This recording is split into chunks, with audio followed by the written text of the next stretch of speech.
Auntie, Chapter 1 to Chapter 3. Chapter 1. Frozen. It was all a blur. At first there were only colours, then lines. Slowly through the haze of Stella's gaze, the room eventually took shape. The little girl realised she was lying in her own bed. Her bedroom was just one of countless in its vast country house. To her right stood a wardrobe, on her left sat a tiny dressing table, framed by a tall window. Stella knew her bedroom well, as she knew her own face. Saxby Hall was always been her home, but somehow at this moment everything seemed strange. Outside there was not a sound. The house had never been this quiet before. All was silent. From her bed, Stella turned her head to look out of the window. All was white. Thick snow had fallen and had covered everything within sight. The long sloping lawn, the huge steep lake, and the empty fields beyond the estate. Icicles hung from branches of trees. Everything was frozen. The sun was nowhere to be seen. The sky was quite as pale as clay. It seemed to not be quite night, but not quite day. It was early morning or late evening. The little girl had no idea. Stella felt as if she had been asleep forever. Was it days, months, years? Her mouth was dry as a desert. Her body felt heavy as a stone, as still as a statue.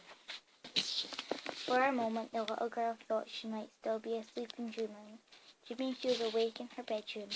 Stella had experienced that dream before, and it was frightening because night as she tried she couldn't move. Was this the same nightmare again, or something more sinister? To test whether she was asleep and dreaming, the girl thought she would try a move. Starting with the far end of her body, first she tried to waggle her little toe as if she was awake and thought about waggling her toe. It would just waggle. But try as she might, it wouldn't waggle or wiggle or even woggle. One by one she tried each on her toe on her left foot, and then each toe on her right. One by one they all point blank refused to do anything. Feeling increasingly panicked she tried to circle her ankles before attempting to stretch her legs and finally bend her knees, and finally she concentrated as hard as she could on lifting her arms. All were impossible. It was as if she had been buried in the sand neck down. Beyond her bedroom, Stella heard a sound. The house dated back centuries. It had only been passed through many generations of the Saxby family. It was so old that everything creaked, and so vast that every noise echoed in the corridor, endless labyrinth of corridors.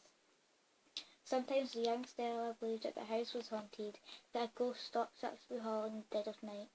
When she went to bed, the little girl was convinced that she could hear something or someone moving about behind her wall. Sometimes would hear a voice calling to her. Terrified, she would dash into her mother and father's room and climb into bed with them. Her mother and father would hold Stella tight and tell her that there is nothing to worry her pretty little head. All those strange noises were just a clatter of pipes and the creaking of floorboards. Stella was not too sure. Her eyes darted over to the huge oak panelled door of the bedroom. At waist height there was a keyhole.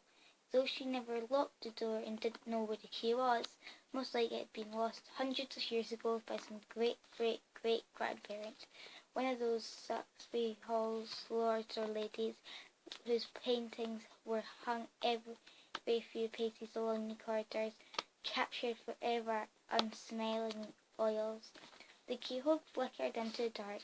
The little girl thought she saw the white of an eyeball staring at her through the hole before quickly disappearing out of view. "Mamma, is that you?" she cried. Hearing her own voice out loud, Stella knew this was no dream. On the other side of the door, an eerie silence lingered. Stella plucked the courage to speak again. "Who is it?" she pleaded. "Please." The floorboards creaked outside. Someone or something had been spying on her through the keyhole. The handle turned and slowly the door was pushed open. The bedroom was dark and the hallway was light, so at first all the girl could see was a silhouette. It was the outline of someone as wide as they were tall, even though they were extremely wide and they weren't particularly tall. The figure was wearing a tailor jacket and plus fours, those long billowy shorts that golfers sometimes wear. A deerstalker hat adorned the figure's head, the ears flat and flatteningly down.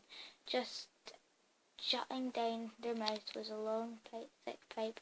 Soon flames of sickly sweet tobacco smoke would clouded out the room. On one hand there was a thick leather glove. Perched on the glove was the unmistakable outline of an owl. Stella knew instantly who this person was. It was her awful Aunt Alberta. "Well, you have finally woken up, child," said Aunt Alberta.